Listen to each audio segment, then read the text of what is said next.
जय जगन्नाथ। आम दैनंदिन जीवन में आम बहुत लोक मिसु, बहुत लोक आमर बंधु भी होता कि लोक सहित आम बेसी न मिसिले भी अल्पे बहुत मिसी था। किंतु लक्ष्य करेंगे किसी लोक थे आपणकर प्रत्येक कम को देखिकी किसी ना किसी गोटे टिप्पणी करेंगे जोटा कि आम सिंपली कहू क्रिटिसाइज करती।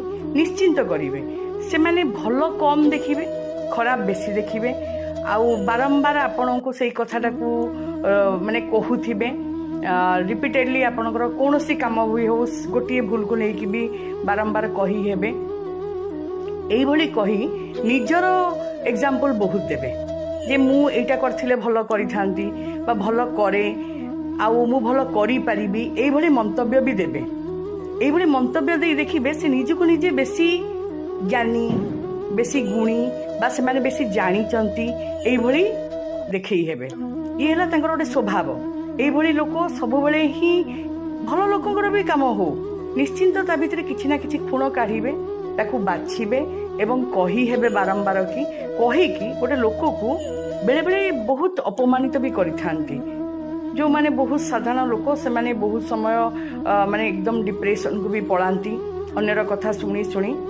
किंतु एई भली लोक मन रखंतु सी दरकार पड़े भगवान को भी निंदी दियंती। तांकर किछि मुहरे बाड़बता न थाए, से माने एई भली कथा कही थांती। आ तांकर जेहेतु स्वभाव एई भलिया से कहिबे। एई कथा को आमे न सुनिबा उचित।